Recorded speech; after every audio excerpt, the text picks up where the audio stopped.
Mga idolo, ang Minnesota Timberwolves ay halos binubuo na ngayon ng pinakamalupit na draft class nitong dekada.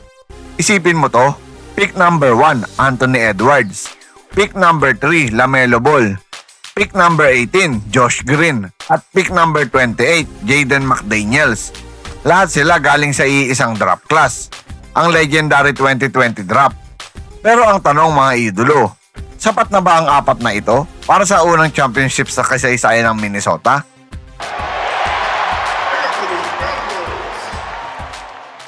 Hello guys, welcome! Yo, what's up mga idolo? Welcome back sa ating channel.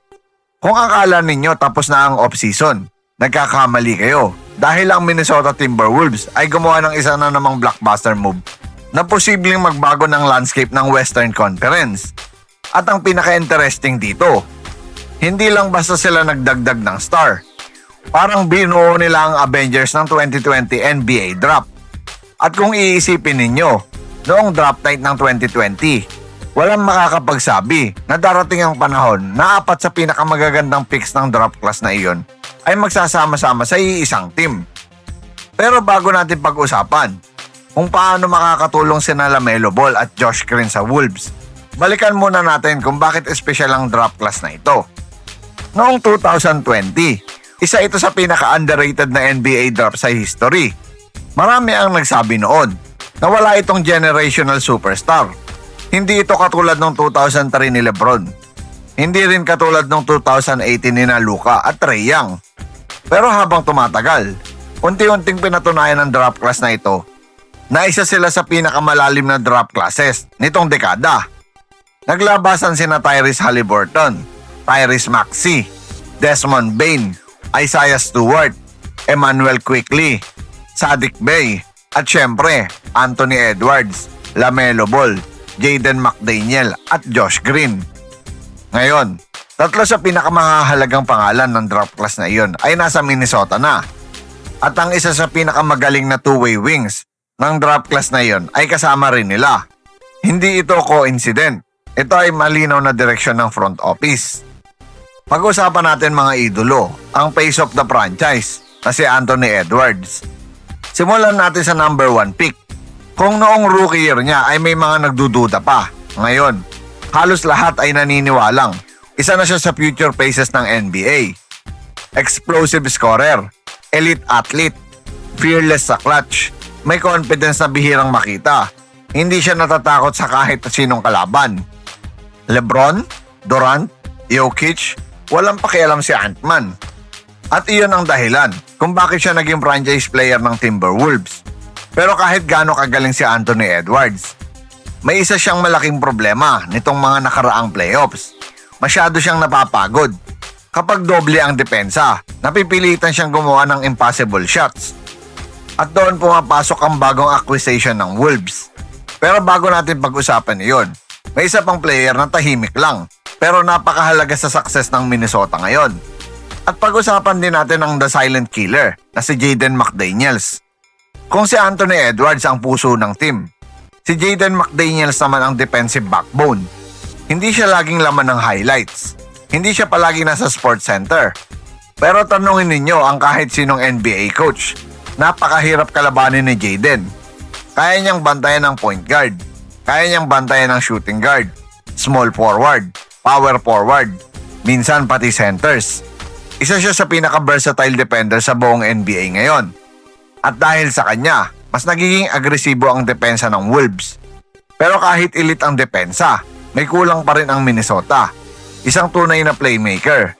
Isang player na kayang gawing mas madali ang trabaho ni Edwards. At dito nagsisimulang magbago ang kwento ng Timberwolves. Dahil dumating na ang isang player na matagal lang gustong makalaro kasama si Anthony Edwards, si LaMelo Ball. Pero bago natin himayin kung bakit napakalaking upgrade nito, may isa pang underrated acquisition na halos hindi na pag-uusapan at baka siya pa ang maging X-Factor ng Wolves ngayong season, si Josh Green. Pero ngayon mga idolo, dumako tayo sa pinakamalaking dahilan kung bakit pinag-uusapan ng Minnesota Timberwolves ngayong off-season. Hindi lang dahil nagdagdag sila ng bagong player, kundi dahil nagdagdag sila ng isang dating number 3 overall pick. na matagal nang itinuturing na isa sa pinaka-creative playmaker sa buong NBA at iyon ay si LaMelo Ball. Sa nakaraang 2 season, isang bagay ang paulit-ulit na naging problema ng Timberwolves.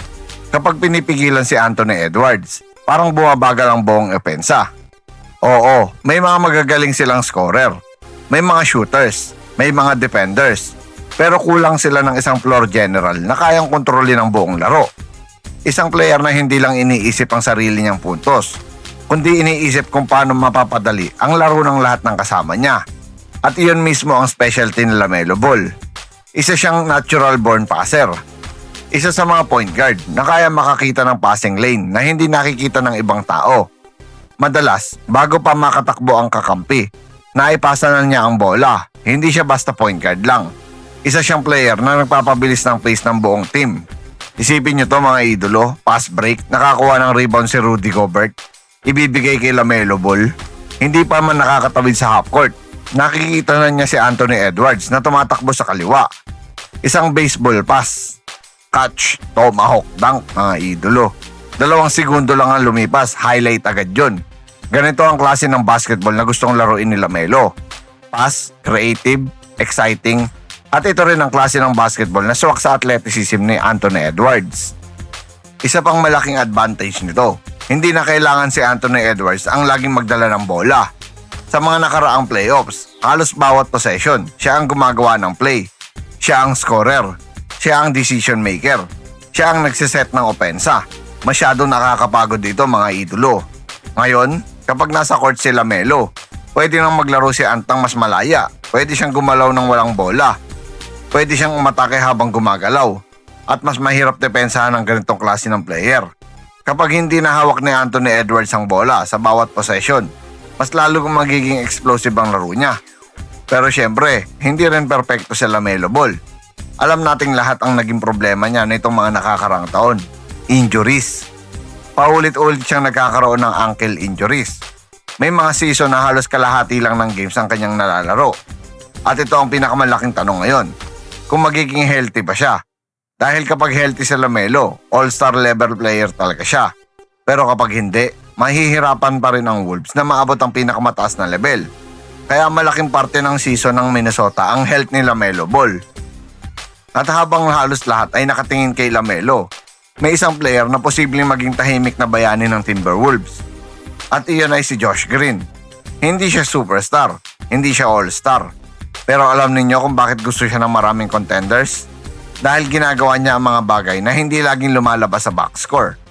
Hustle, defense, energy, transition offense, corner 3, loose balls, at willingness gawin ang dirty work. Ito ang klase ng player na gustong-gusto ng bawat championship team. At kapag nasa court si na Anthony Edwards, LaMelo Ball at Jaden McDaniels, hindi kailangan umiscore ng 20 puntos ni Josh Green. Ang trabaho niya ay mas simple lang. Bantayan ang pinakamahirap na perimeter scorer. Tumakbo sa pass break, tumira kapag libre, at ibigay ang 100% effort sa bawat possession. Ito ang dahilan kung bakit maraming coaches ang gustong magkaroon ng player na katulad niya. Hindi siya naghahanap ng spotlight, pero lagi siyang tumutulong para manalo ang team. Kung titignan ninyo ang roster, napakaganda ng kombinasyon. LaMelo Ball ang playmaker, Anthony Edwards ang primary scorer, Jaden McDaniels ang elite defender, Josh Green ang energy guy at secondary wing defender. Kapag pinagsama-sama mo ang 4 na ito, mas nagiging athletic, mas mabilis, mas mahaba, mas versatile ang Timberwolves. At sa modern NBA, napakahalaga ng versatility. At ang mas nakakatuwa rito, lahat sila ay galing sa parehong draft class noong 2020. Dati lang silang magkakalaban sa draft board, pero ngayon, magkakampi na sila. At maaaring sila ang maging pundasyon ng susunod na championship run ng Minnesota. At ngayon, isang bagay ang malinaw. Ang Minnesota Timberwolves ay hindi lang basta nagdadagdag ng mga bagong players. Unti-unti nilang binubuo ang isang team na may tamang halo ng superstar talent, elite defense, athleticism at playmaking. Sipin nyo lang, 2020 NBA Draft Class, pick number 1 Anthony Edwards, pick number 3 LaMelo Ball, pick number 18 Josh Green, at pick number 28 Jaden McDaniels. 4 na players mula sa iisang draft class at ngayon, magkakasama sa iisang koponan. Isang bagay na halos imposibleng isipin, ilang taon lang ang nakalipas. Pero ang pinakamahalagang tanong, sapat na ba ang lineup na ito para maihatid ng kauna-unahang NBA championship sa kasaysayan ng Minnesota Timberwolves? At mga idolo, huwag kalimutang i-like ang video. Kung nagustuhan ninyo ang ating NBA content, mag-subscribe sa channel para hindi kayo mahuli sa mga latest NBA news, trade updates, player stories at basketball documentaries. At i-click ang notification bell para kayo ang unang makapanood ng mga susunod nating uploads. Dahil dito sa channel na ito, basketball ang tunay na panalo. Once again, this is your Spotlight in Sports. Maraming salamat mga ka-sports. Parang may mali na naman ah. Once again, this is your Spotlight and Sports. Maraming salamat mga ka-sports.